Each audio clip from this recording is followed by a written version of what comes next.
Welcome to the Jill on Money Show. It's Tuesday, January 25th, and we are here to try to help you make the next best decision in your financial life. It doesn't have to be the best. You don't have to go back and correct everything that happened in the past. What's next for you? We are focused on the future, and that is why we encourage you to ask us your questions. No scolding, no judgments. I mean, judgments not of you, but sometimes of other people. Mark, was I too hard yesterday when I was the heat miser on our caller Skip's advisor? Really? You thought I have this reaction when I hear that people have gotten advice it's not like the worst advice in the world. It's just not the best advice. You know the difference, right? Like there are times you get advice about something, you say, oh, it's not going to hurt you. It's not what I would have liked. That's fine. I don't know. It just kind of bums me out sometimes because I feel like in a business of sort of financial professionals in general, what bums me out is that like I just cannot bear the idea that there are some folks out there who can't quite see that they are so self-interested that they're not giving the best advice, you know? So that's what I got bummed out. Anyway, if you missed that episode, go listen to it because today we're starting brand new. It's a fresh day, Mark. I'm in a much better mood today, even though we're recording it on the exact same day. Let's move on. Darn it. If you've got a financial question, go to jillonmoney.com, click the contact button. We'll get your note. Today, we're talking to John. John is on the line from Florida, and John was complaining to us that it was too cold. It was like 60. And so, you know, after Mark and I have been contending with wind chills of minus something or other, we don't have a lot of compassion, John. So welcome to the program and enjoy 60 because 80 is just around the corner, isn't it? Yeah, I think, actually we have another cold front coming up in the next couple of days. So maybe Do people get grouchy there when it's 60? I think people get happy. I've seen people like wearing their like winter jackets and their boots and things like that. So I think people see it as a treat. That's great. All right. What brings you to our airwaves today? What can we do for you, sir? Yeah. So I've been listening for a while and I just kind of have some questions about a new position that my wife has been offered. Mm-hmm. So it's with the local county government. And they have two choices for retirement. So the first choice, and it's sort of their standard choice, is to go with a pension with the Florida retirement system. And the second choice is to have a 401k that has a 11% contribution. So like both of those sound pretty good to me. Mm-hmm. I don't know, like normally the pension sounds like a sort of something that's very difficult to get and something that you want, but 11% also sounds really good. So I'm kind of don't know. Yeah. Well, you know, it's interesting. I mean, normally I love the whole pension because I love the guarantee and the employer is on the hook.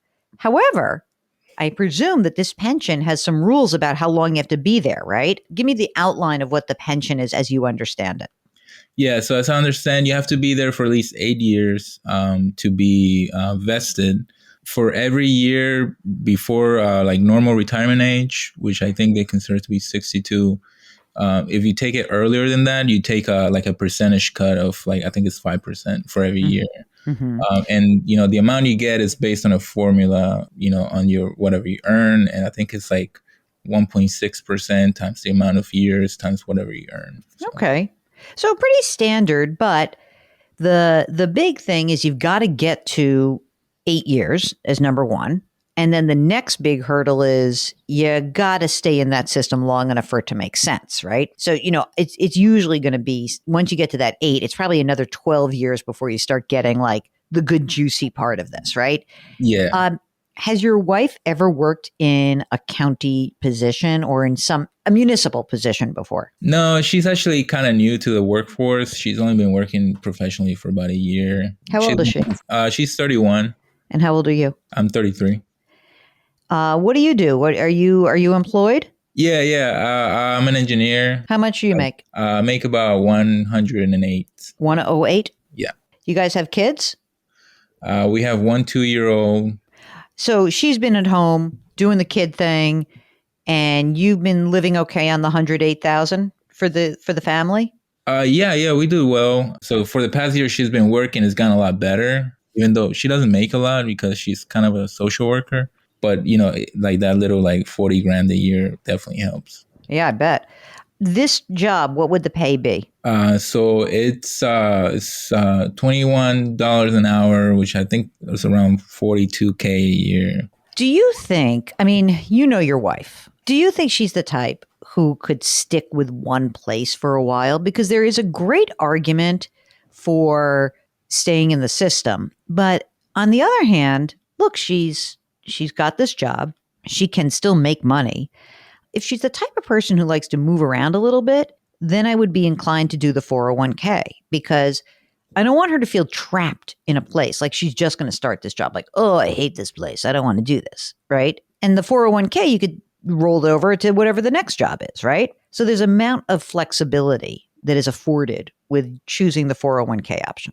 But I bet if we were to run the numbers, okay, and we were to say, what happens for John and his wife if she stays at that job for 20 years? Which would be better? I bet it's going to be the pension, not the 401k. So you have to kind of tell me what you think, a little bit like, what's your wife like? For example, like she's a social worker. Maybe she would like to actually open her own practice someday. So tell me a little bit more about her. Like, what do you think is like her career trajectory? I think she has maybe ambitions of going to law school eventually. Whoa. If she were to take the pension option, we wouldn't want to have that sort of to consider like losing that. Yes. I mean, that's one thing. And I mean, she's been working for a year and she's already found a new job. So, she doesn't have a good track record. Wait a minute. Don't say don't have a good track record. Let's use different words.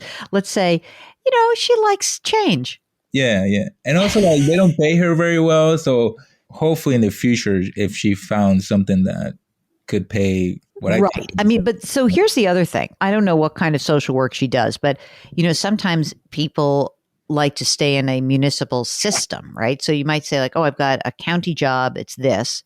But actually, if I were to go work in a school system, I would be able to use that pension also and go to the next thing. But I think generally speaking, when I'm given these choices, as I said, usually the pension mathematically is the better option.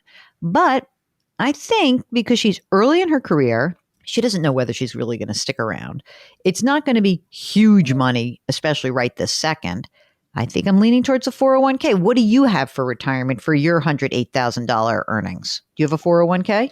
Yeah. I have a 401k that I contribute 6%, which is up to the employer match. And right now the balance is about 80K. Great. And it's one of those like target date funds. Mm-hmm. That's good. And do you do anything besides the 6% contribution in terms of your own retirement? Do you do a Roth? No, I don't. I was kind of hoping to start, contributing to those, making those accounts and contributing to them. My plan is to, once my kid grows out of daycare, sort of redirect that money to retirement. That daycare. Yeah. Damn it. It is so how much do you pay for daycare in Florida? We actually just got the the yearly tax document that they send out, and last year it was about 14,500. All right, so but right now on the 108 plus your wife's 40, you're living okay, right? You're doing fine, right? Yeah. And so now I want to know a little bit more, some other stuff about your financial life. For example, do you guys have an emergency reserve fund? Yeah, we have about 25,000. Great. It was just maybe like 5 months. Okay, good. How about debt? Any debt from school or anything that's floating around out there? I have student loans, and I have about 6,000 left. Oh, not that much. I'm kind of waiting to see if Uncle Joe comes through. But if not, it's fine. I'll just pay it off. It's totally doable. I mean, are you on the pause right now at 0%? Yeah, I am, and I haven't been paying because I pay a lot of attention to politics, and maybe lucky. And also, like you said, it's 6,000, so you could knock that off once. Yeah. Right. Okay. What about your wife? Any debt there? No, we paid for school all out of pocket when she was going. So Okay. Where do you live? You have a um, house? You have an apartment? You renting? What are you doing? yeah, so we bought a house 3 months ago. Mm-hmm. And we actually got kind of lucky because it's a new house. When we went into contract with the builder, they priced it with the 2019 price. And by the time they finished building it, the equity Dude, went way up. this is great. I Yeah. love that. Yeah. So we bought it for like 400. Our neighbor just sold his, Mm-hmm. he sold theirs for 550. Wow. So we have like 100 plus Oh thousand in my equity God. just moved there. That's great. That's great. Good for you. Okay, so that's a lucky happenstance. And the mortgage that's outstanding, what's the mortgage on it? About 375. Okay. And it's fixed rate? Yeah. Okay. Generally speaking, your basic outline of what you guys need to do is get through the daycare stuff. You've got the emergency reserve. You can pay off the debt, even if Uncle Joe doesn't come through. I don't want you to, honestly, what is 6%, 5%? What's the note on that debt? It's multiple loans and they all Yep. have different rates. I think the highest one is 4.5. Mark, can I just tell him to pay this off and not hope for the buy Uncle Joe to come through? I wouldn't pay 4.5% for that. But anyway, if it happens, it happens. Okay. But you got to pay that thing off. So when you pay that off, right? You could just pay that off from the cash and then replenish your cash to get to your 25 or 30 grand. Mm-hmm. And then when daycare's done, then you are going to put that contribution level up to as much as you can swallow. And when I mean as much, it's probably, given that that's $14,000 of daycare, right? The expenses, I think that you could go from 6% contribution. You'll probably be able to go, basically to 20%. You'll be able to put in the $20,500 into the plan. Okay. Yeah, just top it off. And inside of the plan, you're in the target date fund. Do you have any index funds available to you in that plan? Honestly, I don't know. All right. Do me a favor. Send us a screenshot of the choices you have for your retirement plan. Okay. We'll help you out. We could just pick a few index funds for you. And then that's it. That's all you're going to do. I think she should pick the 401k. Mark, are you okay with the 401k for his wife? I'm leaning 401k right now. That's what I think you should do. Okay. Yeah, I was kind of thinking the same thing. Yep. And then she has some flexibility. It's fine. Do you have any estate planning documents in place? You got wills? You have a power of attorney? You have a healthcare proxy? I don't. No. So, what do I do? I just don't even know where to start. Okay, this is an organization that has sponsored the show, but go to policygenius.com. Okay, they've sponsored our show, and the woman who's the CEO has been on the show, but I have nothing in the bag for them. It's just that they actually have a module that will allow you to do estate planning. Okay. And the reason why it's probably perfect for you is because you have a very simple life. And so you can go through and all the different pieces of this, it will sort of walk you through the different aspects of what you need to think about. You need 3 documents. One is a will. One is a power of attorney, which basically just says, hey, if something happens to me, honestly, if you got hit by a bus tomorrow and you were in the middle of trying to open up a 529 account for your kid or something, that your wife could sign this document on your behalf. And then a healthcare proxy, it's the same assignment, but it's for healthcare decisions. So a will, a power of attorney, and a healthcare proxy. That's what you need. And I would start with Policy Genius because it's easy. They'll walk you through it and it's cheap. That's what I think. That's what I think you should try to do. Okay. I will definitely do that. If you have any questions about your estate planning, your retirement planning, your getting your family started planning, all that stuff, new jobs, pension versus 401k, we'd love for you to give us a holler. Go to JillOnMoney.com, click the contact button, and just let us know what's going on, and you can tell us whether you want to come on the air or not. While you're there, sign up for our free weekly newsletter and check out all the cool content that is on that brand new website.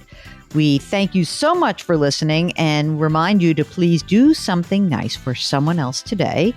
Grit, growth, grace. We are so delighted you tune in to us daily, and we thank you for listening. We'll talk to you tomorrow.